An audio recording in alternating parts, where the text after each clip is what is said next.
Chapter 266 20 bracelet चाहिए। जब विपिन शहर के गेट पर पहुंचा तो उसने देखा कि कई हंटर्स शहर छोड़कर बाहर जा रहे थे। पिछली रात विजय ने सभी छात्रों को एक सूचना भेजी थी जिसे विपिन ने यहां आते वक्त पढ़ लिया था। उस सूचना के मुताबिक राक्षस ज्वार को रोकने के लिए शहर के बाहरी इलाकों में कई लेवल्स की फॉर्मेशन बनाई गई थी।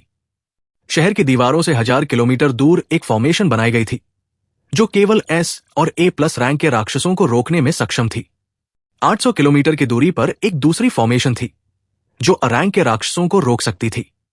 600 किलोमीटर की दूरी पर एक फॉर्मेशन थी जो B और B+ रैंक के राक्षसों को रोकने के लिए बनाई गई थी। 400 किलोमीटर की दूरी पर एक और फॉर्मेशन थी जो केवल C और C+ रैंक के राक्षसों को रोक सकती थी। 200 किलोमीटर की दूरी पर आखिरी फॉर्मेशन थी जो C रैंक से नीचे के सभी राक्षसों को रोक सकती थी। इन फॉर्मेशन का काम था राक्षसों के अलग अलग लेवल्स के लिए अलग अलग जगह तैयार करना। पहली डॉर्मेशन केवल S और A+ रैंक के राक्षसों को रोकेगी और बाकी को आगे बढ़ने देगी। दूसरी फॉर्मेशन A रैंक के राक्षसों को रोकेगी और दूसरे राक्षसों को गुजरने देगी। इसी तरह प्रत्येक फॉर्मेशन के पीछे केवल उसी लेवल के राक्षस रहेंगे और हंटर्स अपने लेवल के अनुसार इन जगहों में जाकर उनसे मुकाबला कर सकेंगे। क्योंकि विपिन B और B+ रैंक के राक्षसों से लड़ना चाहता था, इसलिए वो शहर से 600 किलोमीटर दूर बने उस जगह में जाएगा जहां केवल B और B+ रैंक के राक्षसों को अनुमति है। जब उसने ये जानकारी पढ़ी तो वो पूरी तरह से चौंक गया। वो सोच भी नहीं सकता था कि इतनी बड़ी फॉर्मेशन बनाने के लिए कितने संसाधनों का उपयोग किया गया होगा। जैसे ये काफी नहीं था, इन फॉर्मेशन को चालू रखने के लिए कोर की ऊर्जा की आवश्यकता होती है।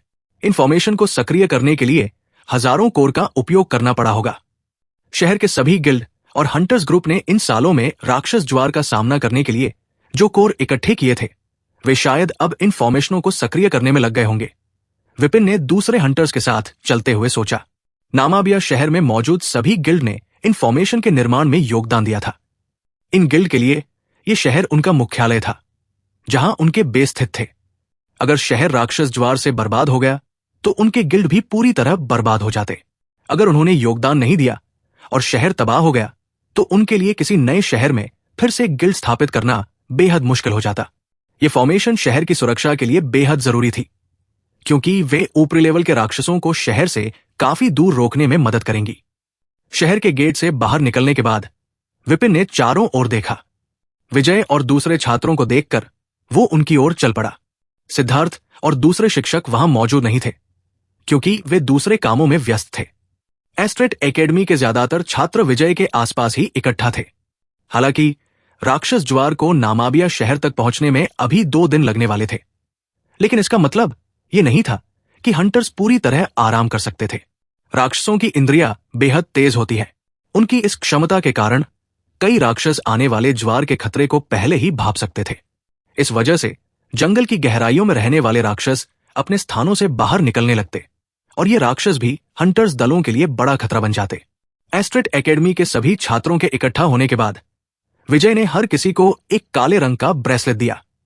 यह ब्रेसलेट एक मेरिट कैलकुलेटर है। जब आप किसी राक्षस को मारेंगे तो ये अपने आप आपके मेरिट पॉइंट की गणना करेगा। इसमें एक कम्युनिकेटर भी है जिसे आप अपनी टीम के साथ बात करने के लिए इस्तेमाल कर सकते हैं।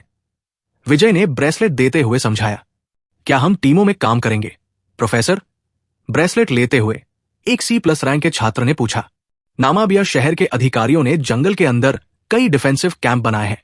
आप इन कैंप में से किसी एक का हिस्सा होंगे और वहां मौजूद दूसरे हंटर्स के साथ काम करेंगे, विजय ने जवाब दिया।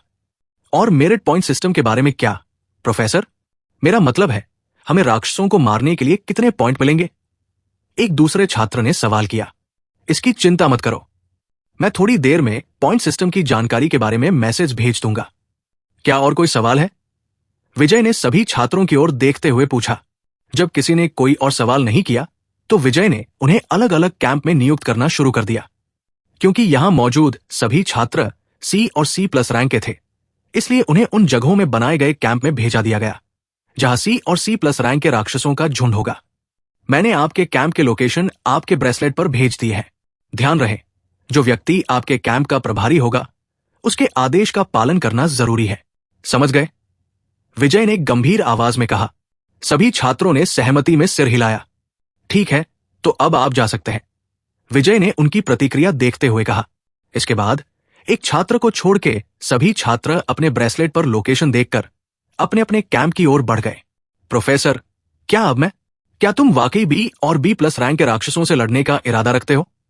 भले ही तुम बी प्लस रैंक का राक्षस बुला लो, लेकिन वहां जीवित रहना तुम्हारे लिए बेहद कठिन होगा, विजय ने गंभीर आवाज में पूछा।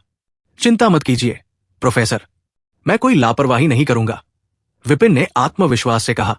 विजय ने कुछ देर तक उसे ध्यान से देखा, फिर धीरे से सिर हिलाया। इसके बाद उसने बी रैंक जोन में स्थित एक डिफेंसिव कैंप का लोकेशन विपिन के ब्रेसलेट पर भेज दिया।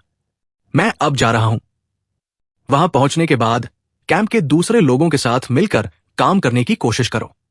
इससे राक्षसों से निपटना तुम्हारे लिए थोड़ा आसान होगा, विजय ने कहा और मुड़ने ही वाला था कि विपिन ने उसे रोक लिया।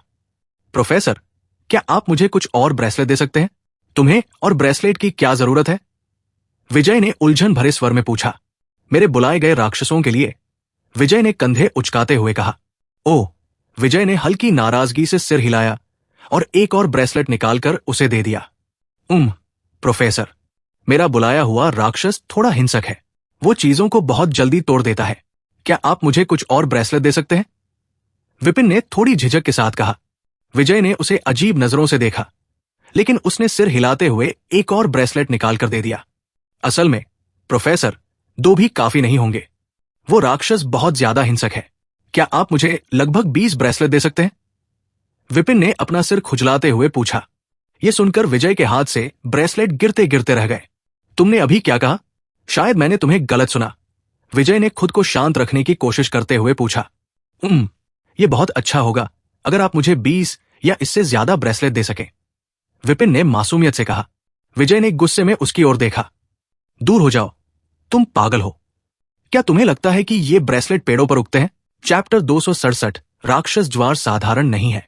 मुझे बस कुछ और ब्रेसलेट चाहिए थे, उसे इतना कंजूस होने की जरूरत थी, विपिन ने विजय द्वारा दिए गए लोकेशन की दिशा में चलते हुए कहा। सौभाग्य से मैं उससे 5 और ब्रेसलेट लेने में कामयाब रहा। हर जगह में 9 डिफेंसिव कैंप बनाए गए हैं। विपिन को जो कैंप सौंपा गया था उसका नंबर भी 6 था। इसका मतलब यह था कि यह बी और बी प्लस रैंक के राक्षसों के जगह में 6ठा कैंप था। बी जगह में स्थित सभी कैंप का main point defensive camp B 5 था।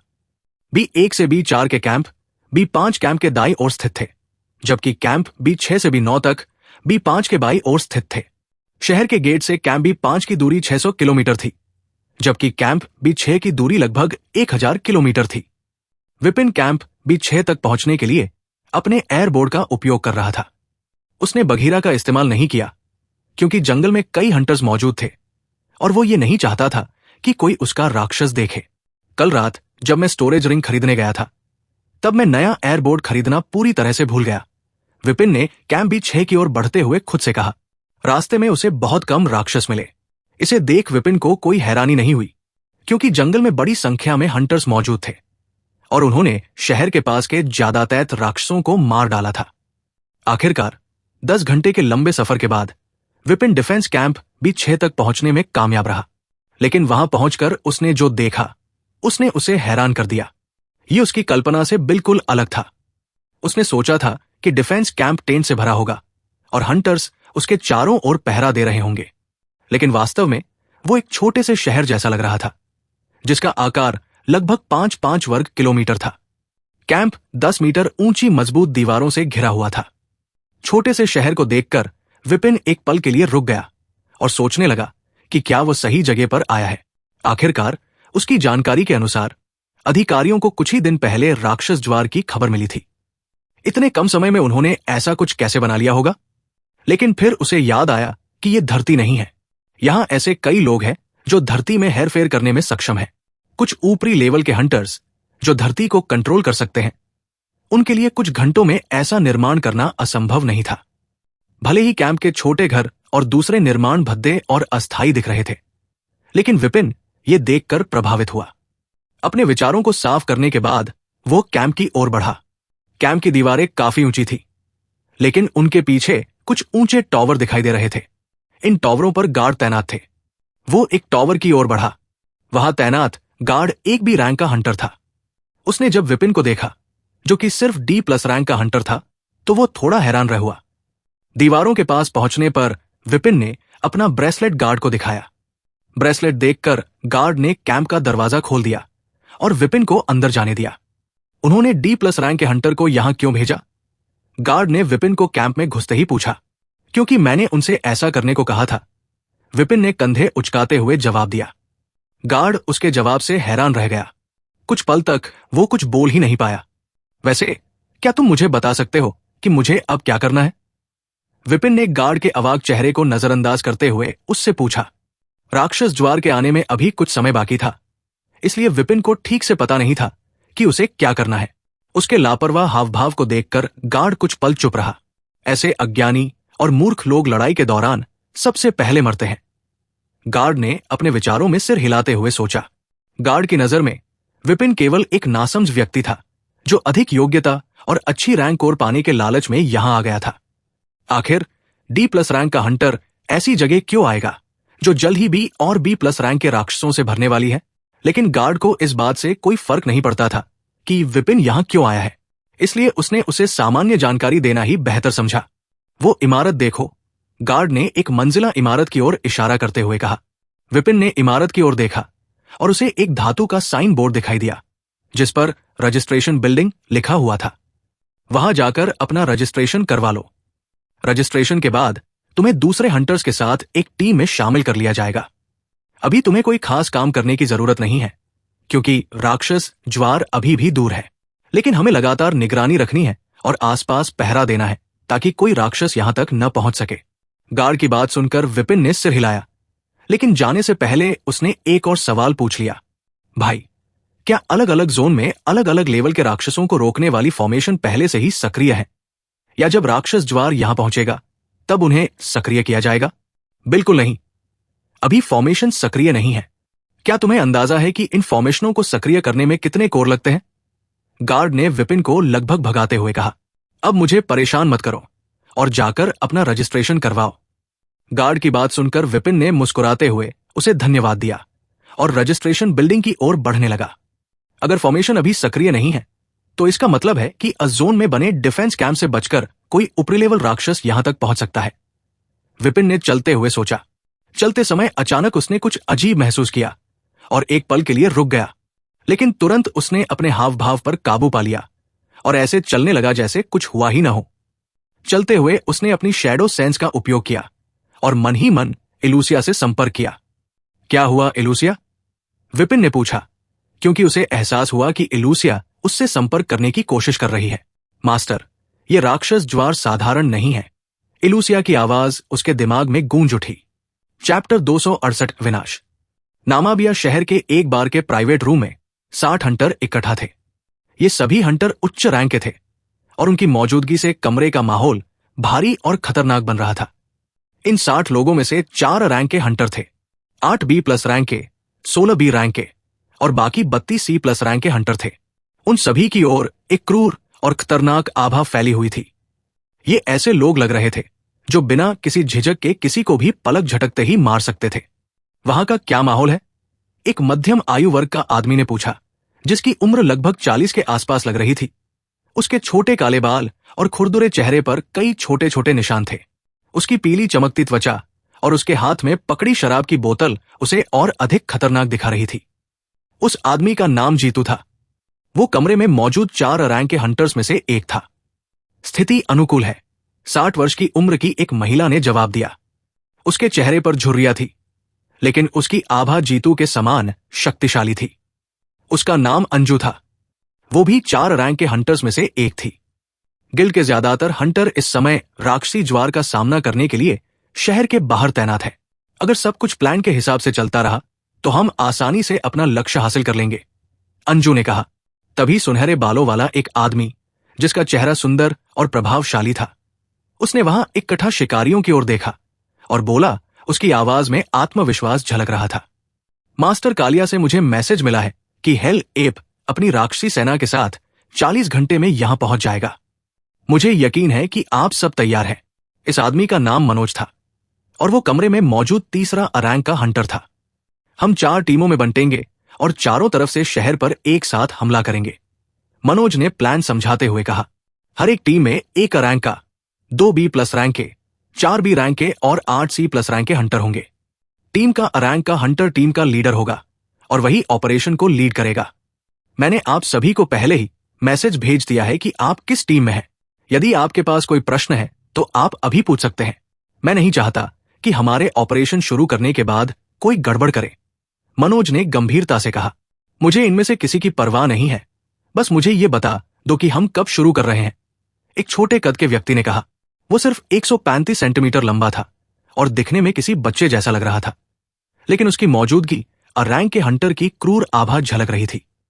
उसका नाम रयान था और वो कमरे में मौजूद चौथे रैंक का हंटर के रूप में जाना जाता था।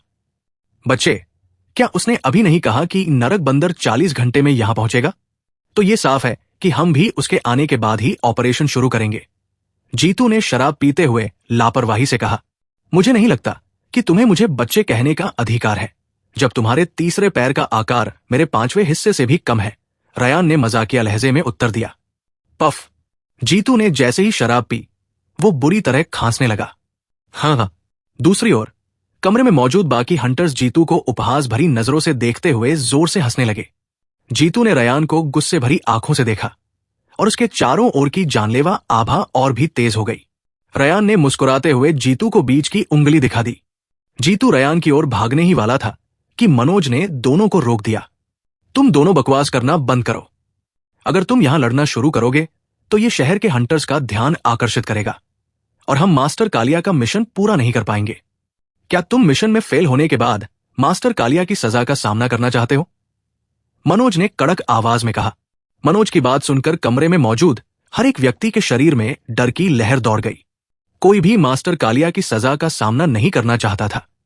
मैं आज अच्छे मूड में हूं, इसलिए तुम्हें इस बार छोड़ रहा हूं, लेकिन बेहतर होगा कि भविष्य में अपनी बातों पर ध्यान दो, जीतू ने रयान से कहा और अपनी शराब पीने में लग गया। दूसरी ओर रयान ने जीतू की बात को पूरी तरह नजरअंदाज करते हुए मनोज से पूछा। हमें हेल एप के आने का इंतजार क्यों करना चाहिए? शहर के ज्यादातर हंटर यहां नहीं है। इससे पहले कि वे कोई प्रतिक्रिया दे, हम शहर के बड़े हिस्से को तबाह कर सकते हैं। मनोज ने अपनी रेड वाइन का गिलास उठाते हुए जवाब दिया। हमारा लक्ष्य ज्यादा से ज्यादा विनाश करना है। ऐसा करने का सबसे अच्छा समय तब होगा जब हेल एप अपनी सेना के साथ यहां आएगा।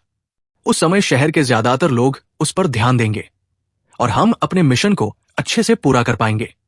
हालांकि रयान को अपने छोटे दिमाग की वजह से कुछ समझ नहीं आया, फिर भी उसने सिर हिलाया और चुपचाप बैठ गया। आप सभी लोग अभी के लिए जो चाहे कर सकते हैं, लेकिन 30 घंटे बाद मैंने जो जगह बताई है वहां इकट्ठा होना मत भूलना।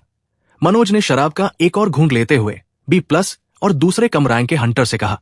मनोज की बात सुनकर रैंक के हंटर्स को छोड़कर बाकी सभी लोग कमरे से बाहर निकल गए और अपने अपने कामों में लग गए। मनोज ने खिड़की के पास खड़े होकर नामाबिया शहर की ओर देखा। हमने अंधेरे में काम करते हुए बहुत समय बर्बाद कर दिया। अब समय आ गया है कि दुनिया हमारे डार्क गिल्ड की असली ताकत देखे।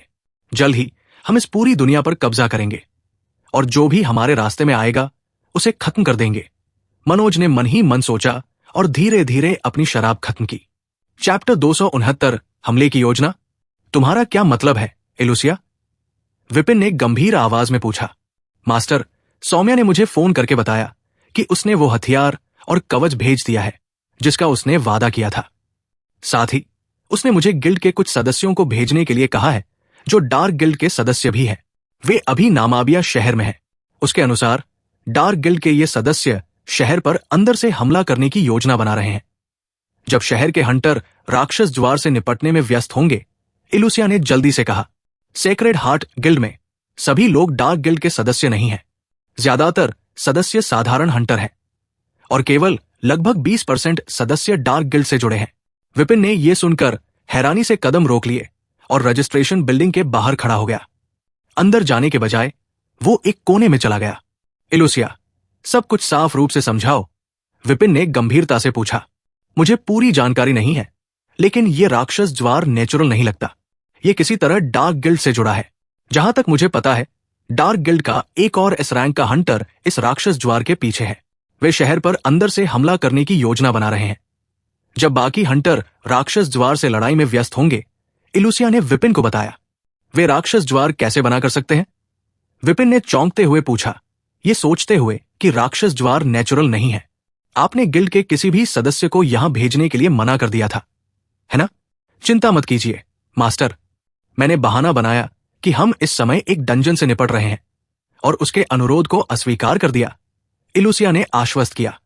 अच्छा किया, अगर आप किसी को भेजते तो ये हमारे लिए बड़ी परेशानी बन सकता था और वे हंटर्स ग्रुप द्वारा पकड़े जाते। विपिन ने राहत की सांस लेते हुए कहा, क्या आप जानते हैं कि वे कब हमला करने की योजना बना रहे हैं या कितने लोग इसमें शामिल हैं? विपिन ने थोड़ी देर सोचने के बाद पूछा। सौम्या ने इस बारे में कोई जानकारी नहीं दी, इलुसिया ने जवाब दिया। यह सुनकर विपिन गहरी सोच में पड़ गया। अगर इलुसिया की बात सच है तो डार्क गिल्ड के अचानक हमले से हजारों निर्दोष लोगों की जान जा सकती है। दुनिया में हर कोई हंटर नहीं है, शहर में रहने वाले ज्यादातर लोग साधारण नागरिक हैं। अगर डार्क गिल्ड शहर में हमला करता है तो उनके पास भागने का कोई रास्ता नहीं होगा। जानकारी देने के लिए धन्यवाद इलुसिया, मैं आपसे बाद में बात करूंगा, विपिन ने कहा और शैडो सेंस का उपयोग करना बंद कर दिया। कुछ देर तक वो वही खड़ा गहरी सोच में डूबा रहा। हालांकि इलुसिया ने उसे चेतावनी दी थी कि डार्क गिल्ड शहर पर हमला करने वाला है, विपिन को यह समझ नहीं आ रहा था कि इस जानकारी का क्या किया जाए। वो सीधे हंटर्स ग्रुप के पास जाकर ये नहीं कह सकता था, अरे डार्क गिल्ड शहर में हमला करने वाला है, इसलिए कुछ करो। अगर उसने उन्हें सूचित किया तो उन्हें यह भी बताना होगा कि उसे ये जानकारी कहां से मिली, जो उसके लिए एक बड़ा जोखिम होगा। अब क्या करूं? विपिन ने अपना माथा रगड़ते हुए सोचा। तभी उसे अचानक एक खास लड़की की याद आई और उसने तुरंत अपना फोन निकाल लिया। विपिन ने वाणी को फोन किया और उसके जवाब देने का इंतजार करने लगा। उसे विश्वास था कि वाणी को यह जानकारी देने से कोई समस्या नहीं होगी, क्योंकि उसने पहले भी उसे डार्क गिल्ड से जुड़ी कुछ जानकारियां साझा की थी। इसके अलावा वाणी एक एस रैंक हंटर की बेटी थी। अगर वो अपने पिता को इस बारे में बताएं और उनसे कार्रवाई करने के लिए कहें तो डार्क गिल्ड की योजना को रोका जा सकता है। डार्क गिल्ड लंबे समय से वाणी को निशाना बना रहा था, इसलिए विपिन को भरोसा था कि उसके पिता इस अवसर को खाली नहीं जाने देंगे। हेलो, वाणी ने कुछ ही घंटियों के बाद फोन उठाया। वाणी, आगे जो मैं कहने जा रहा हूं उसे ध्यान से सुनो, विपिन ने कहा और जल्दी से डार्क गिल्ड की योजना के बारे में बताया। वाणी उस समय कुछ फाइल देख रही थी, लेकिन जैसे ही उसने विपिन की गंभीर आवाज सुनी वो चौंकना हो गई। विपिन की बात खत्म होते ही उसका चेहरा गंभीर हो गया। क्या तुम सच कह रहे हो? वाणी ने पूछा, उम्मीद करते हुए कि शायद विपिन मजाक कर रहा हो। क्या तुम्हें लगता है कि मैं इस समय तुम्हारे साथ मजाक कर रहा हूं? विपिन ने सख्त लहजे में कहा, मैं तुम्हें यह जानकारी इसलिए दे रहा हूं क्योंकि मैं इसे सीधे हंटर्स ग्रुप को नहीं बता सकता। अगर मैंने ऐसा किया तो मुझे जानकारी के स्रोत का खुलासा करना पड़ेगा, जो मेरे लिए संभव नहीं है। लेकिन अगर यह जानकारी तुम्हारे गिल्ड के जरिए आई है तो कोई भी स्रोत के बारे में सवाल नहीं करेगा। इसलिए अब जाओ और अपने बड़े बॉस पिता की हैसियत का इस्तेमाल करके नामाबिया शहर के अधिकारियों को इस बारे में सूचित करो। विपिन ने वाणी की बात सुनने के बाद मजाकिया लहजे में कहा, तुम्हारा क्या मतलब है? जाकर उन्हें सूचित करो। क्या तुम्हें लगता है कि ये गोभी के दाम बताने जितना आसान है? मैं किसी चीज की पुष्टि किए बिना अधिकारियों को ये कैसे बता सकती हूं? अगर ये जानकारी गलत निकली तो मैं अपने गिल्ड की प्रतिष्ठा के साथ जुआ नहीं खेल सकती। वाणी ने विपिन की बात पर झुंझलाकर जवाब दिया। तो तुम कुछ नहीं करने जा रही हो? विपिन ने उसकी बातों को नजरअंदाज करते हुए सीधे पूछा। सबसे पहले, क्या तुम्हारे पास कोई ऐसा सबूत है जिससे यह साबित हो सके कि तुम जो कह रहे हो वो सच है? वाणी ने गहरी सांस लेते हुए शांत होने की कोशिश की। नहीं, मेरे पास कोई सबूत नहीं है, और इससे पहले कि तुम पूछो मैं साफ कर दूं कि मैं जानकारी के स्रोत का खुलासा नहीं करने वाला। अब यह तुम पर निर्भर है कि तुम इस जानकारी के साथ क्या करना चाहती हो, विपिन ने सपाट आवाज में कहा और वाणी का जवाब सुने बिना कॉल काट दिया। वाणी ने फोन को हैरान होकर देखा। ऐसा लगा जैसे विपिन ने अपनी जिम्मेदारी उसके कंधों पर डाल दी हो। चैप्टर 270 वाणी के पिता। ये कमीना। वाणी ने फोन को घूरते हुए अपने दांत पीस लिए। उसे समझ नहीं आ रहा था कि अब क्या करे। अगर वो नामाबिया शहर के अधिकारियों को सूचित करती है और जानकारी गलत निकलती है तो ये उनके गिल्ड की प्रतिष्ठा पर बुरा असर डाल सकता है। लेकिन जिस तरह से वो बोल रहा था, ऐसा नहीं लग रहा था कि वो झूठ बोल रहा हो। वाणी ने बड़बड़ाते हुए गहरी सांस ली। उसने डंजन के भूकंपों के बारे में जो जानकारी दी थी वो भी सही थी। जब हमने एफ रैंक के डंजन में वो डिजास्टर लिक्विड गिराई तो वास्तव में भूकंप हुआ था। वाणी खड़ी हुई और उस कमरे से बाहर निकल गई जहां वो फाइल को चेक कर रही थी। अगर उसने जो कहा वो सच है और मैंने किसी को सूचित नहीं किया तो डार्क गिल्ड के अचानक हमले के कारण हजारों लोग मारे जा सकते हैं। लिफ्ट में चढ़ते हुए वो गिल्ड की बिल्डिंग के सबसे ऊपरी मंजिल की ओर बढ़ी। ऊपर पहुंचने के बाद वो सीधा गलियारे के अंत तक गई, जहां एक बहुत बड़ा कार्यालय स्थित था। दस्तक, दस्तक। उसने दरवाजे पर दस्तक दी और बाहर इंतजार करने लगी। अंदर आ जाओ। कुछ ही पलों बाद एक परिपक्व आवाज अंदर से आई। वाणी ने गहरी सांस ली और दरवाजा खोलकर कमरे के अंदर गई। यह कमरा बहुत बड़ा था और उसे अलग अलग कीमती चीजों से सजाया गया था, लेकिन सबसे ज्यादा ध्यान खींचने वाली चीजें थी एक लंबी लाल तलवार और एक चांदी का कवच जो दाई दीवार पर टंगे हुए थे। तलवार और कवच के चारों ओर एक असाधारण आभा थी। वे दोनों ही असली एस रैंक के आर्टिफैक्ट थे। कमरे की पिछली दीवार पूरी तरह से कांच की बनी थी, जिससे एस्ट्रेड शहर का शानदार नजारा साफ दिखाई दे रहा था। कांच की दीवार के ठीक सामने एक बड़ी मेज और एक आलीशान कुर्सी रखी हुई थी। कुर्सी पर बैठा एक आदमी कुछ फाइल को ध्यान से देख रहा था। वो व्यक्ति करीब 40 साल का लग रहा था। उसके चांदी जैसे सफेद बाल और गहरी बैंगनी आंखें थी। उसने चश्मा पहना हुआ था, जो उसके गरिमामयी और सुंदर चेहरे के साथ पूरी तरह मेल खा रहा था। कमरे का माहौल शांतिपूर्ण था, लेकिन अगर कोई उसे ध्यान से देखे तो उसके चारों ओर फैले खतरे की साफ आभा को महसूस कर सकता था। वो रैंक का हंटर और सिल्वर नाइट गिल्ड का गिल्ड मास्टर शिवेंद्र था। पैरों की आवाज सुनकर उसने फाइल को ध्यान हटाया और अपनी नजरें वाणी की ओर टिकाई, जो अभी अभी कमरे के अंदर आई थी। तुम आज यहां मुझसे मिलने कैसे आ गई? शिवेंद्र ने वाणी को ऐसे देखा जैसे कोई भूत देख लिया हो। क्या मैं कल ही आपसे मिलने नहीं आई थी? वाणी ने सामने रखी कुर्सी पर बैठते हुए पूछा। ओह, तुम आई थी? माफ करना, मैं अब काफी बूढ़ा हो गया हूं और मेरे लिए कुछ बातें भूल जाना आम बात है। शिवेंद्र ने अपना चश्मा ठीक करते हुए कहा। बूढ़े? आप सिर्फ 40 के हो और रैंक के हंटर हो, जो आसानी से 300 साल तक जी सकता है। वाणी ने मन ही मन सोचा। उसे अच्छी तरह पता था कि उसके पिता सिर्फ बहाना बना रहे हैं। बुढ़ापे का दिखावा करके वो गिल्ड मास्टर की जिम्मेदारी उसे सौंपना चाहते थे, ताकि उन्हें गिल्ड के फाइल और प्रशासनिक कामों से छुटकारा मिल सके। बकवास बंद करो पिताजी, मुझे आपसे कुछ जरूरी बात करनी है, वाणी ने गंभीर आवाज में कहा। इसके बाद उसने बिना समय गवाए शिवेंद्र को वो सब कुछ बता दिया जो विपिन ने उसे बताया था। वैलेरी की बातें सुनते ही शिवेंद्र का चेहरा गंभीर हो गया। शहर पर हमला कोई साधारण बात नहीं थी। क्या तुम्हें यह जानकारी फिर से उस लड़के विपिन से मिली? शिवेंद्र ने मेज पर अपनी उंगलियां थपथपाते हुए पूछा। 2 दिन पहले वाणी ने शिवेंद्र को डंजन में हो रहे भूकंपों के पीछे की वजह के बारे में बताया था। उसने कहा था कि उसे यह जानकारी एकेडमी में अपने एक दोस्त से मिली थी। शिवेंद्र को यह सुनकर काफी हैरानी हुई थी, लेकिन जब उन्होंने रैंक के डंजन में डिजास्टर लिक्विड का इस्तेमाल किया तो सच में भूकंप फैल गया था।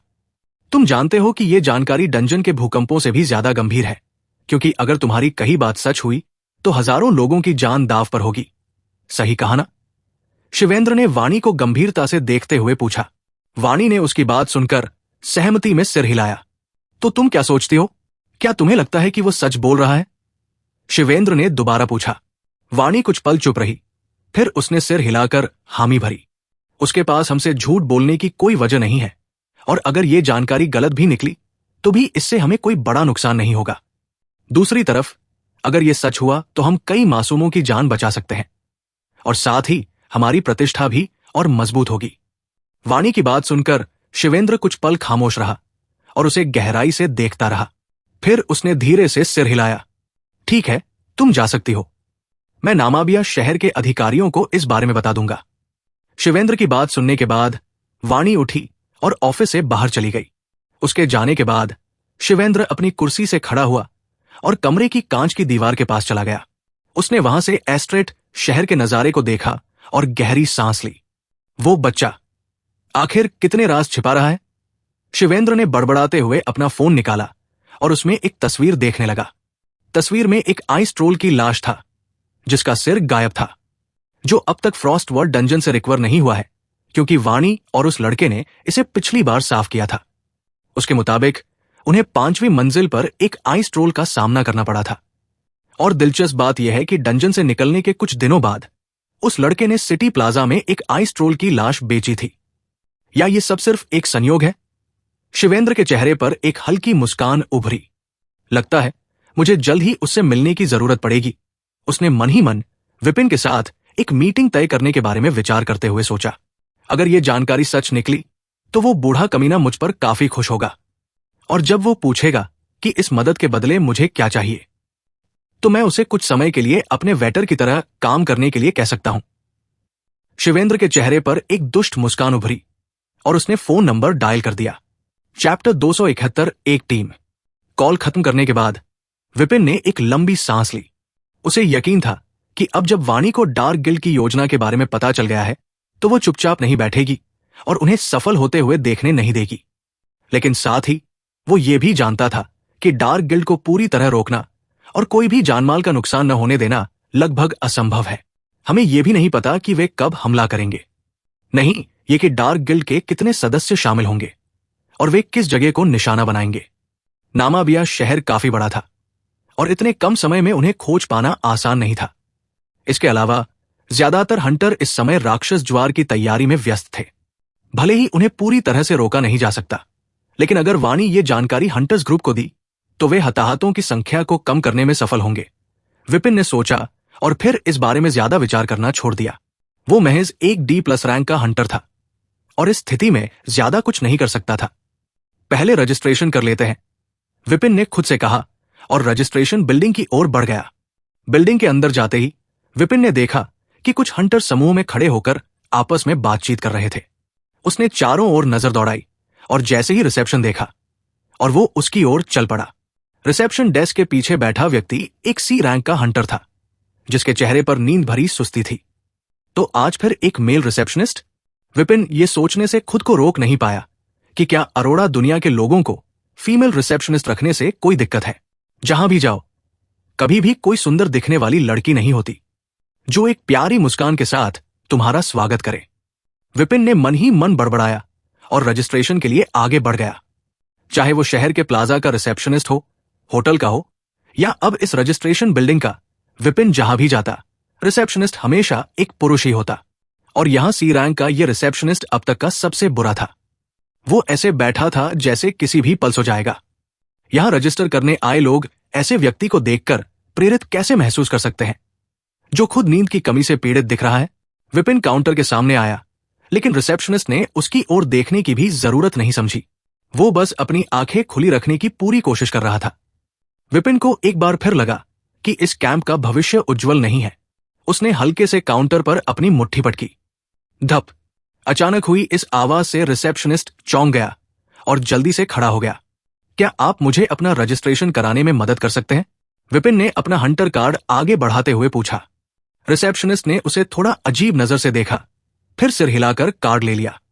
उसने विपिन की जानकारी सिस्टम में दर्ज कर दी, लेकिन जैसे ही उसने विपिन की हंटर रैंक देखी वो थोड़ा हैरान हुआ। हालांकि उसने कुछ नहीं पूछा क्योंकि उसे बहुत नींद आ रही थी और वो इस समय किसी भी चीज की परवाह करने के मूड में नहीं था। विपिन का रजिस्ट्रेशन करने के बाद सिस्टम ने एक रैंडम टीम सिलेक्ट की और उसे उसमें असाइन कर दिया। फिर रिसेप्शनिस्ट ने कहा, मुझे अपना ब्रेसलेट दो, मैं इसमें तुम्हारी टीम की संपर्क जानकारी जोड़ दूंगा। विपिन ने अपना ब्रेसलेट उतारा और उसे थमा दिया। आपकी टीम में 4 और लोग हैं। 4 घंटे बाद कैंप के आसपास के इलाके की निगरानी करने की आपकी टीम की बारी होगी। अगर आप चाहें तो अगले 4 घंटे आराम कर सकते हैं या कैंप के चारों ओर घूम सकते हैं। रिसेप्शनिस्ट ने यह कहने के बाद फिर से अपनी कुर्सी पर बैठते हुए जम्हाई ली। मैंने आपके ब्रेसलेट में आपके कमरे के कोऑर्डिनेट्स पहले ही जोड़ दिए हैं। अगर आप आराम करना चाहते हैं तो बस कोऑर्डिनेट्स का पालन करें और आप अपने कमरे तक पहुंच जाएंगे। इतना कहकर उसने अपनी आंखें बंद कर ली। विपिन ने सिर हिलाया। यह आदमी कितना अजीब है, उसने मन ही मन सोचा, लेकिन बिना कुछ कहे वो रजिस्ट्रेशन बिल्डिंग से बाहर निकल गया। उसे कैंप के चारों ओर घूमने में कोई दिलचस्पी नहीं थी, इसलिए उसने ब्रेसलेट पर दिए गए कोऑर्डिनेट्स का पालन किया और जल्द ही एक मंजिला इमारत के सामने पहुंच गया। ब्रेसलेट की स्क्रीन पर कमरा 3 फीट लिखा था। विपिन इमारत के अंदर दाखिल हुआ। अंदर कई कमरे थे। उसने कमरा नंबर 3 ढूंढा और उसकी ओर बढ़ गया। दरवाजा बंद था। दरवाजे पर एक डिवाइस लगा हुआ था। विपिन ने अपने ब्रेसलेट को डिवाइस से छुआ। टिक! कमरे का दरवाजा अपने आप खुल गया। कमरा साधारण था, बस एक सादा सा बिस्तर और एक छोटा सा बाथरूम। विपिन को इतना साधारण कमरा देखकर कोई परेशानी नहीं हुई। वो फ्रेश हुआ और फिर बिस्तर पर लेट गया। इसके बाद उसने अपने ब्रेसलेट में अपनी टीम के सदस्यों की जानकारी खोली। उसकी टीम में कुल 5 लोग थे, जिसमें वह भी शामिल था। बाकी 4 लोग में 3 पुरुष और 1 महिला थी। लेकिन जब उसने उनकी जानकारी देखी तो वो बहुत हैरान हुआ। ये चारों हंटर स्टार राइजिंग एकेडमी से थे, जो नामाबिया शहर में स्थित थी। लेकिन सबसे चौंकाने वाली बात थी इन चारों की रैंक। सोफी, जो उनकी टीम की एकमात्र महिला हंटर थी, वो भी प्लस रैंक की थी, जबकि बाकी 3 हंटर मयंक, रौनक और काय वे सभी भी रैंक के थे। विपिन चौंक गया। एस्टेट एकेडमी में सिर्फ वाणी और विकास ही भी रैंक तक पहुंचे थे, लेकिन यहां स्टार राइजिंग एकेडमी के पहले 4 छात्र जिनसे वह मिला था, वे भी रैंक के थे। उनका रैंक इतना ऊंचा कैसे हो सकता है? विपिन सोचने से खुद को रोक नहीं पाया। क्या उन्हें कोई अच्छी वस्तु मिली थी? क्या उन्होंने कोई खास ट्रेनिंग लिया है? कुछ भी हो, ये चारों निश्चित रूप से साधारण हंटर नहीं है। शायद ये स्टार राइजिंग एकेडमी के सबसे अच्छे छात्र होंगे। ये बड़बड़ाते हुए विपिन ने अपने ब्रेसलेट की स्क्रीन बंद कर दी। इसके बाद उसने अपने फोन पर अलार्म सेट किया और सो गया। करीब 3.5 घंटे बाद अलार्म की आवाज से विपिन जाग गया। जागने के बाद उसने अपना चेहरा धोया और कुछ खाया। जैसे ही उसने खाना खत्म किया, उसकी कलाई पर पहना ब्रेसलेट हल्का सा हिला। विपिन ने हैरान नजरों से उसे देखा। ब्रेसलेट की स्क्रीन पर एक मैसेज आया था। सोफी का मैसेज। वो अपनी टीम के सभी सदस्यों से कैंप के उत्तरी गेट पर इकट्ठा होने के लिए कह रही थी। अब उनकी बारी थी निगरानी करने की। Chapter 272 skin care product. Vipin अपने कमरे से बाहर निकला और बिल्डिंग से निकलकर कैंप के उत्तरी गेट की ओर चल दिया, जहां सोफी ने पूरी टीम को इकट्ठा होने के लिए कहा था। जाने से पहले विपिन अपने कपड़े बदले। अब उसके पूरे शरीर पर गहरा काले रंग का चमड़े का कवच था। यह कोई साधारण कवच नहीं था। यह B+ रैंक का कवच, जो उसे जैक की स्टोरेज रिंग से मिला था। कवच का रंग पूरी तरह से काला था, जिससे यह रात के अंधेरे में अच्छी तरह से छिप जाता है। और सबसे खास बात यह थी कि यह कवच की बाहों की आस्तीन में लगे नुकीले कांटे, वे इसे न केवल मजबूती दे रहे थे, बल्कि इसे एक भयावह और खतरनाक रूप भी दे रहे थे। नाइट स्पाइक B+ रैंक एक काले खूनी भेड़िए के चमड़े से बना कवच था, जो पहनने वाले को मिलने वाले सभी शारीरिक और जादुई हमलों के नुकसान को 20% तक कम कर देता था और पहनने वाले की गति को 10% तक बढ़ा देता था। इसके अलावा स्पाइक से हमला करने पर दुश्मन के खून बहने का 5% मौका होता है। कवच के अलावा विपिन को जैक की स्टोरेज रिंग में एक B+ रैंक का भाला भी मिला, लेकिन भाले का उपयोग करने में उसकी कोई दिलचस्पी नहीं थी। इसलिए उसने वो भाला एलिसिया को दे दिया। और हैरानी की बात यह थी, एलिसिया भाले के साथ भी काफी अच्छी दिखती। उत्तरी गेट विपिन की बिल्डिंग से ज्यादा दूर नहीं था, इसलिए वो कुछ ही मिनटों में वहां पहुंच गया। वहां पहुंचकर उसने देखा कि 2 लोग खड़े होकर आपस में बात कर रहे थे। उनमें एक लड़की थी और दूसरा लड़का। लड़की की उम्र लगभग 20 साल की लग रही थी। उसके लंबे भूरे बाल पोनीटेल में बंधे हुए थे और उसने काले रंग का टॉप और शॉर्ट्स पहना रखा था, जिससे उसकी लंबी टांगें साफ दिख रही थी। उसकी कमर के बाएं और दाएं दोनों तरफ 2 खंजर बंधे हुए थे। एक नजर में ही विपिन समझ सकता था कि उसकी लड़ाई की शैली किसी एसासिन जैसी थी। वहीं लड़का भी लगभग उसी उम्र का था और उसके हाथ में एक विशाल ढाल थी, जिससे वो किसी खेल के गार्जियन क्लास के कैरेक्टर की तरह लग रहा था। जब विपिन उनकी ओर बढ़ा तो उन्होंने भी उसे देखा। तो तुम ही वो बहादुर हंटर हो? लड़की ने विपिन को सिर से पैर तक आंकते हुए कहा, जो सिर्फ D+ रैंक का हंटर होते हुए भी यहां आ गया। विपिन को अजीब लगा कि उसे बहादुर कहा जा रहा है, लेकिन उसने बस सिर हिला दिया। मैं मयंक हूं, टीम का संरक्षक। जब तक तुम मेरे पीछे रहोगे, तुम्हें चोट लगने की कोई चिंता नहीं करनी चाहिए। मैं तुम्हारी रक्षा करूंगा, चाहे इसके लिए मुझे अपनी जान भी क्यों न देनी पड़े। मयंक ने अपनी छाती थपथपाते हुए आत्मविश्वास से कहा। विपिन उसकी बात सुनकर कुछ पलों के लिए चुप रह गया। वो समझ नहीं पा रहा था कि इस पर क्या जवाब दे। मयंक, मैंने तुमसे कितनी बार कहा है कि तुम्हें डॉक्टर को दिखाने की जरूरत है? तुम्हारा संरक्षक परिसर दिन ब दिन और भी बुरा होता जा रहा है। सोफी ने गहरी सांस लेते हुए कहा।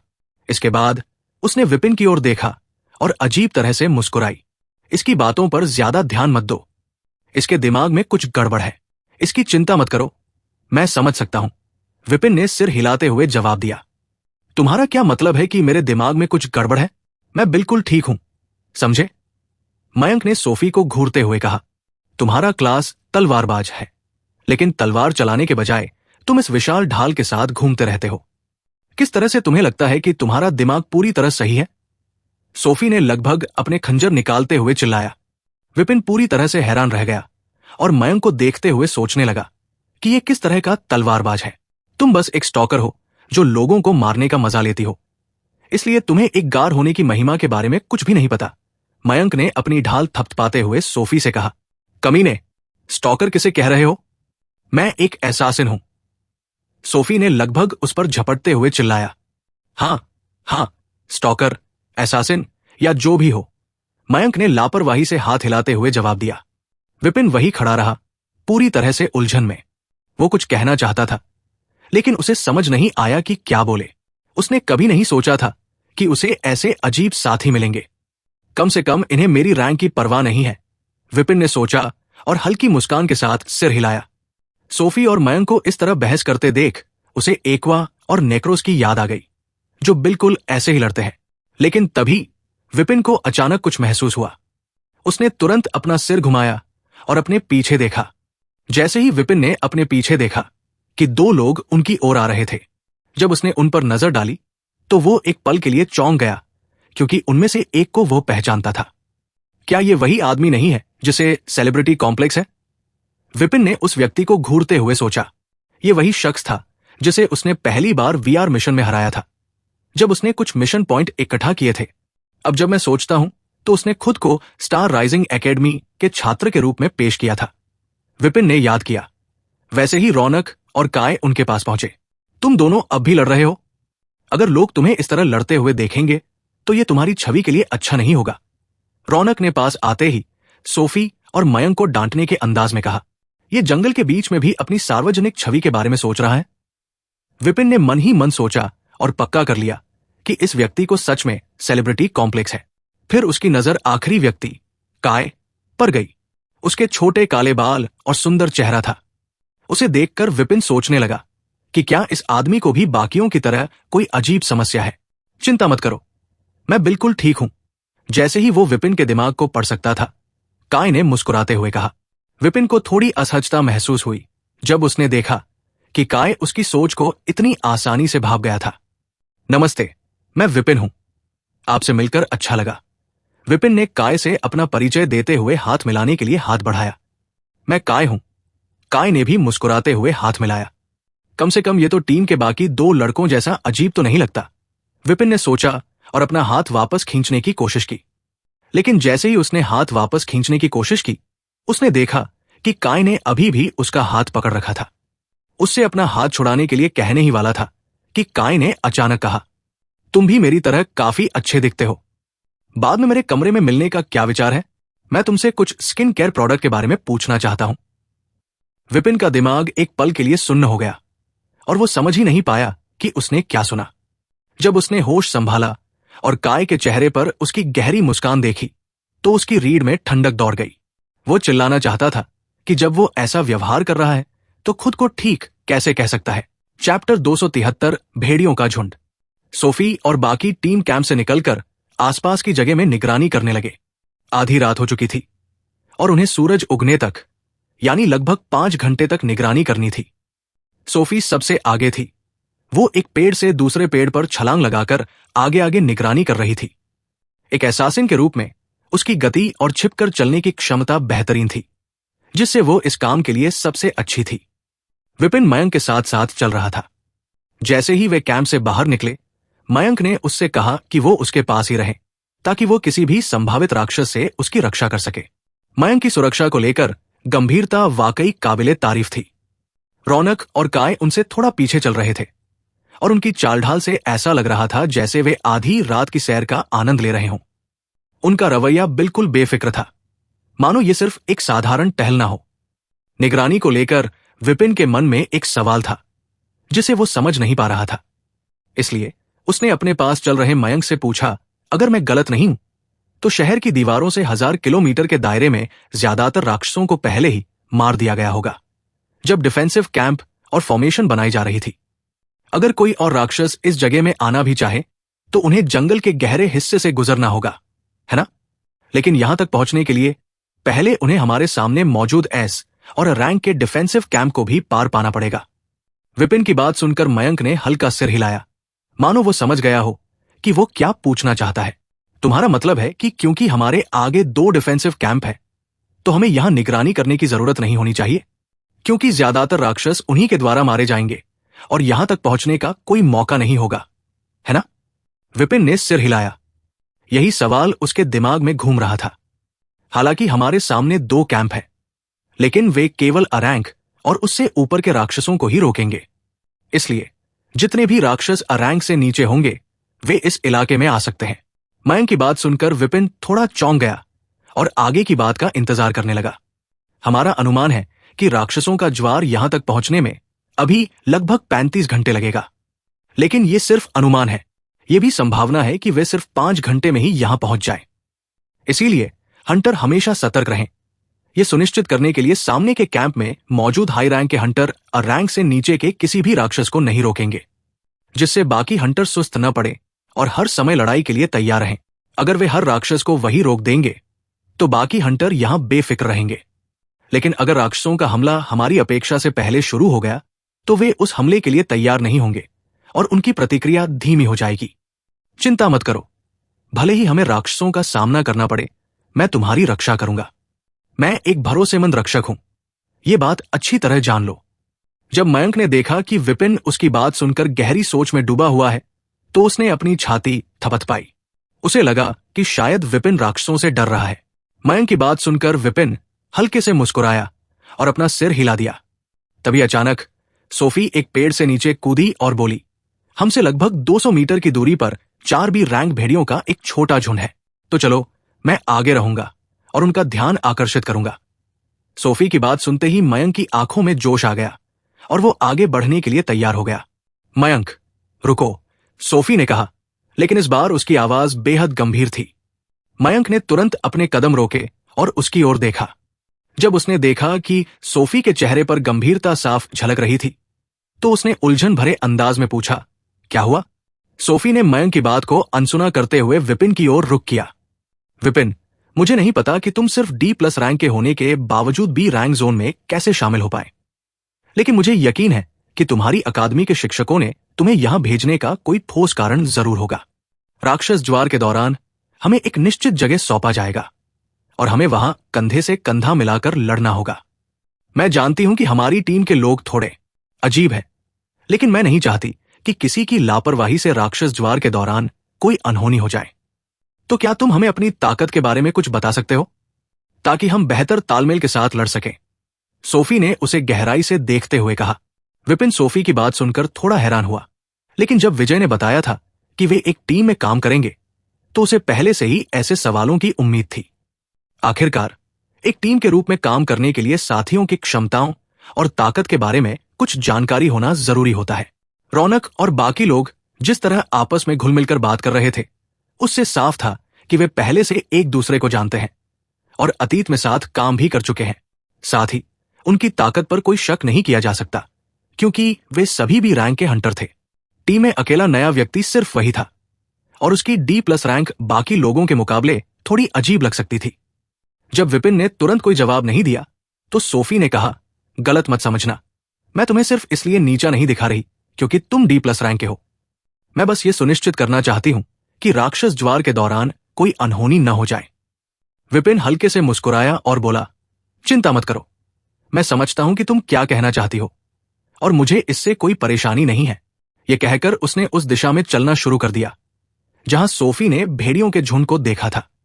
लेकिन अपनी ताकत के बारे में बताने के बजाय क्यों ना इसे सीधे दिखा दूं? क्या यह बेहतर नहीं होगा? विपिन ने आत्मविश्वास से कहा। CH-274 एक छोटा शो, क्या तुम्हें यकीन है? वे 4 रैंक के राक्षस हैं।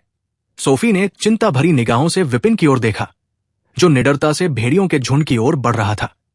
हालांकि उसने पहले ही समझ लिया था कि विपिन कोई साधारण हंटर नहीं है, वरना वह अपनी वर्तमान रैंक के बावजूद इस रैंक जोन में शामिल होने की हिम्मत नहीं करता। लेकिन फिर भी अकेले इतने खतरनाक भेड़ियों का सामना करने का विचार उसे बेचैन कर रहा था। चिंता मत करो, मुझे पता है कि मैं क्या कर रहा हूं। उसकी आंखें अब भी भेड़ियों के झुंड पर टिकी थी। क्योंकि हम एक टीम के रूप में लड़ने वाले हैं, इसलिए बेहतर होगा कि मैं तुम्हें अपनी ताकत दिखाऊं। इससे राक्षस ज्वार के खिलाफ ठीक से लड़ सके। वो भेड़ियों से लगभग 100 मीटर दूर रुका, एक पल के लिए गहरी सांस ली और फिर पीछे मुड़कर सोफी और बाकी साथियों की ओर देखा।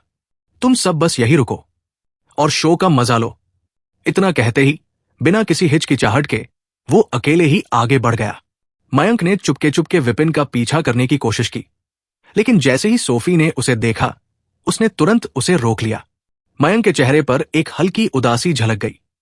उसके मन में यह अफसोस था कि सोफी ने उसके बेहतरीन सुरक्षा कौशल का प्रदर्शन करने का सुनहरा मौका बर्बाद कर दिया। रौनक ने सब कुछ ऐसे देखा मानो वो किसी शानदार फिल्म का आनंद ले रहा हो। वहीं काय की निगाहें लगातार विपिन पर टिकी थी। किसी अजीब वजह से उसे विपिन का 4 बीरैंग भेड़ियों का अकेले सामना करना बेहद सुंदर लग रहा था। उसी बीच विपिन को अपनी पीठ के पीछे से एक गर्म नजर महसूस हुई। बिना मुड़े ही उसने समझ लिया कि ये नजर किसकी है, पर उसने फिलहाल इसे अनदेखा करने का फैसला कर लिया। ग्ररर। जैसे ही चारों भेड़ियों ने विपिन को अपनी ओर बढ़ते देखा, वे उसकी ओर गहराई से गुर्राने लगे। उनकी आंखों में एक जंगली भूख चमक रही थी, मानो उन्होंने पहले ही शिकार तय कर लिया हो। ये भेड़िए साधारण नहीं थे। हर एक का शरीर लगभग 2 मीटर लंबा और 1 मीटर ऊंचा था। उनका पूरा शरीर घने गहरे हरे फर से ढका हुआ था, जो उनकी मांसपेशियों की ताकत को छुपाने के बजाय और भी भयावह बना रहा था। उनके विशाल जबड़ों के भीतर चमचमाते नुकीले दांत भयानक रूप से चमक रहे थे, जैसे किसी भी पल मांस फाड़ने के लिए तैयार हों।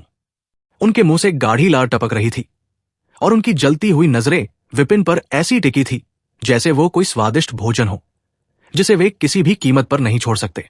हालांकि उन्होंने तुरंत हमला नहीं किया। उनके खतरनाक जबड़े और तेज पंजे एक पल के लिए रुके रहे, लेकिन उनकी आंखों में वहशी चमक बरकरार थी। वे भली भांति जानते थे कि विपिन अकेला नहीं था। सोफी और बाकी लोग ज्यादा दूर नहीं थे। उनकी उपस्थिति अभी भी उनके दायरे में थी। इसलिए उन्होंने अधीरता से विपिन के करीब आने का इंतजार करने लगे। विपिन तुरंत भेड़ियों की मंशा भाप गया। वे उसे घेरने का इंतजार कर रहे थे, लेकिन वो उनके दिमागी खेल में फंसने के मूड में नहीं था। वो जानता था कि इनसे लंबा खिंचने वाली लड़ाई में उलझना समय की बर्बादी होगी, और वो आलसी नहीं बल्कि कुशल था। उनकी ओर चलते हुए उसने अपनी एक उंगली भेड़ियों की ओर उठाई और एक ठंडी आवाज में कहा, शैडो बुलेट। इससे पहले कि भेड़िए समझ पाते, अंधकार की गहराइयों से एक शैडो बुलेट निकली और उनमें से एक की ओर बिजली की गति से बढ़ी। सीरैंग तक पहुंचने के बाद विपिन की सभी क्षमताओं में भारी इजाफा हुआ था, लेकिन उसकी परछाई तत्व से जुड़ी स्किल्स में सबसे ज्यादा सुधार हुआ। शैडो बुलेट काली रोशनी की एक चमकदार किरण की तरह हवा में लहराती हुई निकली और सीधे सबसे आगे खड़े भेड़िए की ओर बढ़ी। भेड़िया सावधान था, लेकिन इस तरह की घातक रफ्तार की उम्मीद नहीं कर रहा था। उसकी आंखें अचानक चौड़ी हो गई और वो तेजी से एक तरफ कूदने की कोशिश की, लेकिन फिर भी गोली उसके कंधे पर लगी। हौल! भेड़िया दर्द से कराह उठा। उसकी चीख जंगल में गूंज उठी। गहरे हरे फर के नीचे से लाल रंग टपकने लगा और जमीन पर खून की धार फैल गई। बाकी 3 भेड़िए ये देखकर कुछ पल के लिए चौंक गए, लेकिन वे अनुभवी भेड़िया थे। अगले ही पल उनके चारों ओर हवा तेजी से घूमने लगी। हरे ऊर्जा कण बवंडर की तरह उनके शरीर के चारों ओर इकट्ठा होने लगे। स्विश! एक झपकते ही वे तीनों हरे रंग की चमकदार लकीरों में बदल गए और बिजली की गति से विपिन की ओर झपट पड़े। वायु तत्व की शक्ति ने भेड़ियों को विस्फोटक गति प्रदान कर दी थी।